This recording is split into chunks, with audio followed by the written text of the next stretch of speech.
നിങ്ങളുടെ ഇഷ്ട പരമ്പരകൾ എക്സ്ക്ലൂസീവായി സൺ നെക്സ്റ്റ് ആപ്പിലൂടെ തികച്ചും ഫ്രീ ആയി ഇപ്പോഴേ ആപ്പ് ഡൗൺലോഡ് ചെയ്യൂ. എന്റെ ബുദ്ധി കൊണ്ടല്ലേ കാര്യങ്ങൾ തിരിച്ചറിയാൻ പറ്റൂ. മറ്റുള്ളവരുടെ തലച്ചോറോ ബുദ്ധിയോ ഉപയോഗിക്കാൻ എനിക്ക് പറ്റുമോ? പക്ഷേ ഇപ്പൊ നിന്റെ തലച്ചോറും ബുദ്ധിയൊക്കെ വാടകയ്ക്ക് കൊടുത്തിരിക്കുക. ശരത്തിന്റെ കുബുദ്ധിയിൽ അല്ലെങ്കിൽ എന്റെ അമ്മയുടെ കുതന്ത്രത്തിൽ നീയും വീണുപോയോന്ന് എനിക്ക് സംശയമുണ്ട്. അങ്ങനെയൊന്നുമില്ല.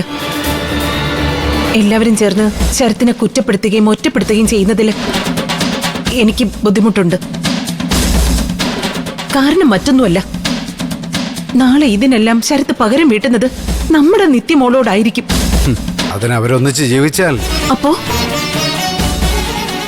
ആദ്യ കല്യാണം നടക്കട്ടെ പാർവതി. നിന്റെ മനസ്സിലുള്ളതേ തീരുമാനം നിശ്ചിതാട്ടി ഒന്നുമല്ല, മരവിപ്പ.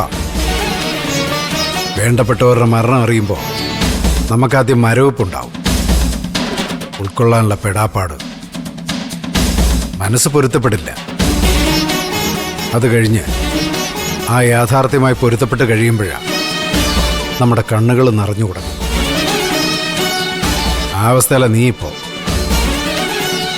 നിന്റെ മകളുടെ വിധി കുറിക്കപ്പെട്ടു എന്ന് നിനക്കറിയാം. തൂക്കിലേറ്റപ്പെടാൻ പോകുന്ന പ്രതിക്ക് തലേ രാത്രി തോന്നുന്ന അതേ നിർവികാരതയാ നിനക്കിപ്പോ. എന്തായാലും രക്ഷപ്പെടാനാവില്ല. ഇരുമ്പഴികൾക്ക് പുറത്ത് കാത്തു നിൽക്കുന്നത് മരണമാണ്. അതുകൊണ്ടാ നീ ഇപ്പൊ പറയുന്നത്. അവരുടെ കല്യാണം നടക്കട്ടെ, അവൾ ജീവിക്കട്ടെ. അവൾ തെരഞ്ഞെടുത്ത ജീവിതമല്ലേ ഇതൊന്നൊക്കെ. പക്ഷെ പാർവതി, നമ്മളെ ജീവനോടെ ചിത വെക്കുന്നതിന് തുല്യമായിരിക്കും നിത്യ ശരത്ത് ഒന്നിച്ചുള്ള ജീവിതം.